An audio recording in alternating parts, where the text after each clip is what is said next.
نحمده ونصلي على رسوله الكريم أما بعد فأعوذ بالله من الشيطان الرجيم بسم الله الرحمن الرحيم والذين يؤمنون بالآخرة يؤمنون به وهم على صلاتهم يحافظون صدق اللہ العظیم۔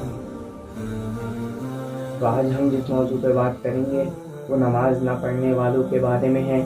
پچھلی ویڈیو میں نماز کی اہمیت، نماز کے بارے میں بات کی گئی تھی کہ نماز کی طاقت کیا ہے۔ اس ویڈیو میں یہ بتاؤں گا کہ نماز نہ پڑھنے کے عذاب کیا ہے۔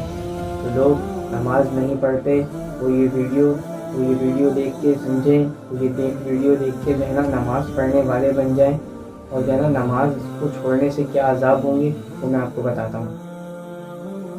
تو ایک روایت میں آتا ہے کہ جو شخص نماز کو چھوڑ دیتا ہے اس کے لیے بہت ساری رسوائیاں ہیں۔ وہ رسوائیاں کیا ہیں؟ اس کا عذاب دنیا میں ہی اس کے اوپر مسلط ہو جاتا ہے۔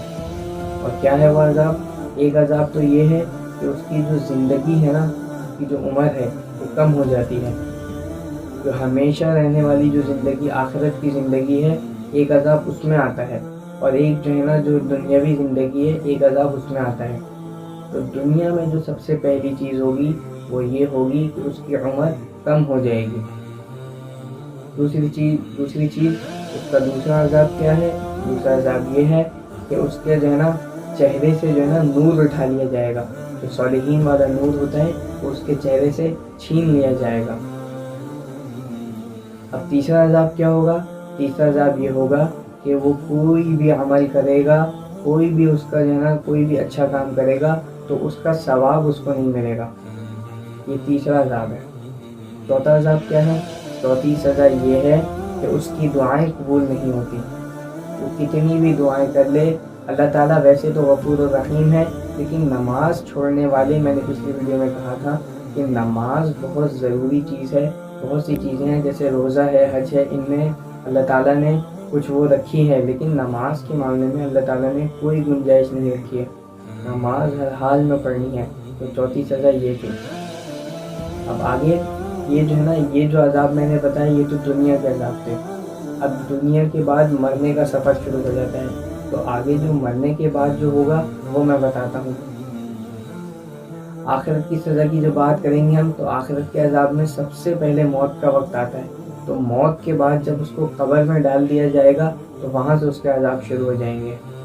تو میں مرنے کی بات کر رہا تھا، تو مرنے سے پہلے بھی جو ہے نا جب وہ موت کا وقت آتا ہے تو اس میں آتا ہے کہ اس کی بے نمازی کی جو سزا ہے نا، وہ پہلی سزا تو یہ ہے کہ بے نمازی کی جو ہے نا وہ بھوکا مرتا ہے، اور دوسرا کہ وہ پیاسا مرتا ہے، اور تیسری سزا، اللہ تعالیٰ ہم سب کو جو ہے نا ان سزاؤں سے بچائے، اس کی تیسری سزا یہ ہے کہ اس کو جو ہے نا دنیا میں ہی اللہ تعالیٰ ذلیل کر دیتا ہے، وہ ذلیل ہو کے مرتا ہے۔ اب ہم آگے بڑھتے ہیں، اسٹیپ بائی اسٹیپ چلیں گے، ہم آگے بڑھیں گے۔ اب آگے کا اسٹیپ ہے قبر کا۔ تو قبر میں جو اس کی پہلی سزا ہوگی، قبر کی سزا جو شروع ہو جائے گی، قبر کے عذاب میں آتا ہے، ایک روایت میں آتا ہے کہ جو ہے نا اس کے اوپر ایک ایسا اژدہا مسلط کیا جائے گا۔ میں نے سانپ نہیں کہا، میں نے کہا اژدہا۔ ایک ایسا اژدہا مسلط کیا جائے گا کہ جب وہ اس کو ڈنک مارے گا تو وہ زمین سے 70 ہاتھ نیچے چلے جائے گا۔ ایک اس کا ڈنک 70 ہاتھ نیچے اس کو لے کے چلے جائے گا، اور جو ہے نا اس کی قبر کو اتنا تنگ کر دیا جائے گا کہ جب اس کی جو ہے نا سیدھے ہاتھ والی پسلی اس سے الٹے ہاتھ والی پسلی سے اندر گھس جائیں گی، دونوں پسلیاں، اس کی قبر کو اتنا تنگ کر دیا جائے گا یہ، اور جو ہے نا یہ قیامت کے دن تک یہ جو ہے نا ایسے ہی سلسلہ چلتا جائے گا۔ ابھی یہاں بات ختم نہیں ہوئی، اب آگے بات شروع ہوتی ہے قیامت کے دن، جسے یوم الحشر بھی کہتے ہیں، جسے یوم الحساب بھی کہتے ہیں۔ اب باقی کی سزا وہاں سے شروع ہوگی۔ وہاں کی سزائیں کیا ہوں گی؟ تو وہاں کی سزا یہ ہوگی، قیامت کے دن کی اس کی پہلی سزا یہ ہوگی کہ اس کا حساب کتاب سختی سے لیا جائے گا۔ ایک تو اس کا حساب کتاب لیا جائے گا اور پھر سختی سے لیا جائے گا۔ اللہ تعالیٰ ہم سب کو بچائے اس چیز سے۔ اللہ تعالیٰ ہم سب کو نماز پڑھنے کی توفیق عطا فرمائے، اور جماعت نماز پڑھنے کی توفیق عطا فرمائے۔